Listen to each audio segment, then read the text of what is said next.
Assalamualaikum warahmatullahi wabarakatuh. Saya Gali Abi Permana, mahasiswa Universitas Nasional, ingin mempresentasikan jawaban UTS mata kuliah Change Management.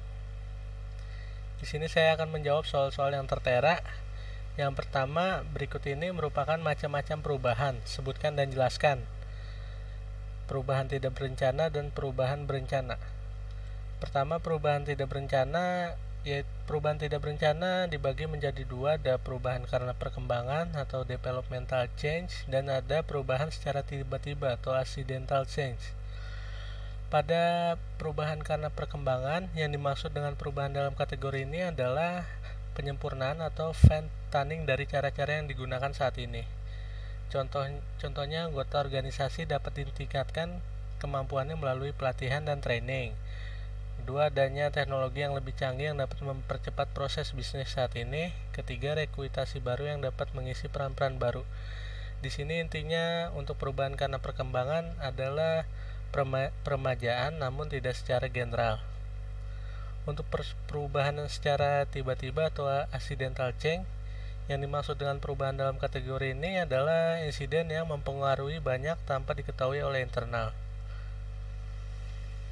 Untuk perubahan berencana adalah perubahan yang disengaja bahkan direkayasa oleh pihak manajemen. Contohnya, yang dimaksud di sini adalah perubahan yang dilakukan secara sengaja lebih banyak dilakukan atas kemampuan sendiri sehingga proses perubahan itu lebih banyak diusahakan oleh sistem itu sendiri.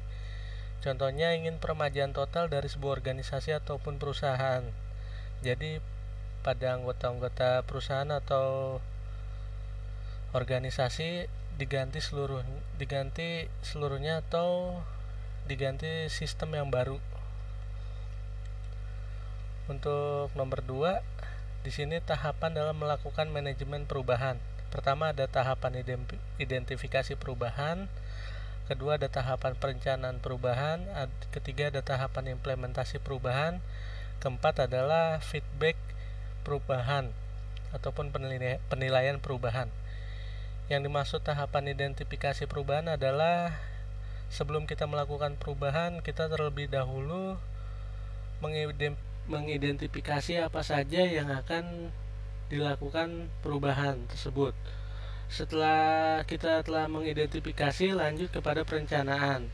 Pada sebelumnya identifikasi, akan direncanakan apa-apa saja yang akan dilakukan sebelum masuk kepada tahap implementasi. Nah, untuk tahap implementasi di sini adalah tahapan di mana yang perubahan-perubahan sebelumnya direncanakan itu diwujudkan ataupun dikerjakan. Setelah itu penilaian perubahan. Di sini adalah apakah yang perubahan sebelumnya diimplementasi tersebut berhasil ataupun tidak efektif. Berhasil ataupun tidak. Yang ketiga, sebutkan ciri-ciri organisasi yang membuat perubahan menjadi sukses. Ciri-ciri organisasi yang membuat perubahan menjadi sukses, yang pertama adanya strategi yang terencana. Ciri-ciri organisasi yang membuat perubahan menjadi sukses itu mempunyai strategi yang terencana dalam melakukan terkait apapun yang ada pada perusahaan. Kedua, menekankan cara-cara baru, meningkatkan kinerja. Pada organisasi yang ciri-cirinya menjadi sukses yaitu meningkatkan cara-cara baru untuk kinerjanya. Ketiga, menggunakan pendekatan komitmen. Pada ciri-ciri organisasi yang baru, komitmen sangat penting karena adanya komitmen, fokus tujuan menjadi sukses akan lebih besar. Yang ketiga, perubahan yang direncanakan. Pada ciri-ciri organisasi yang membuat perubahan menjadi sukses itu perubahan yang direncanakan ataupun penilaian jangka panjang. Terakhir, manajemen yang kolaboratif. Di sini terakhir adalah manajemen dari suatu organisasi atau perusahaan tersebut berkolaborasi oleh semua elemen yang ada agar mencapai tujuan, yaitu kesuksesan. Lanjut pada nomor 4, bagaimanakah cara mengubah budaya organisasi? Di sini pertama yaitu mengamati lingkungan yang berhubungan.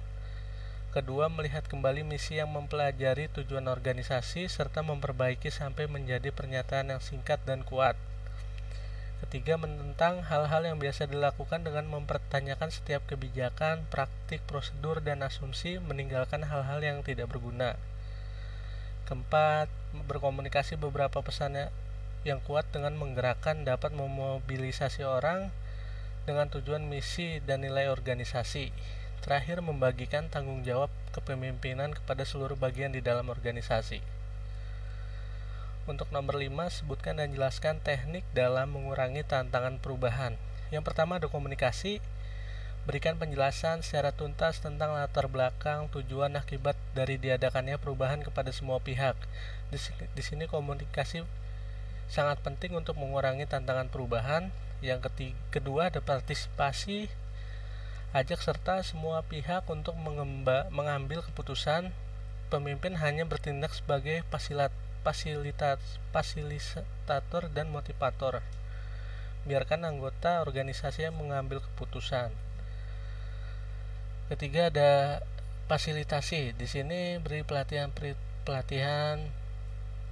namun memang memakan waktu namun akan mengurangi tingkat penolakan. Keempat ada negosiasi. Cara lain yang bisa dilakukan adalah melakukan negosiasi dengan pihak-pihak yang menentang perubahan. Kelima ada manipulasi dan kooptasi. Di sini manipulasi adalah menutupi kondisi yang sesungguhnya, misalkan memelintir atau twisting fakta agar tampak lebih menarik, tidak menyebarkan rumor dan yang negatif. Paksaan. Taktik yang terakhir adalah paksaan. Berikan ancaman dan jatuhkan hukuman siapapun yang menentang dilakukannya perubahan. Terima kasih, itu saja yang bisa saya sampaikan. Wassalamualaikum warahmatullahi wabarakatuh.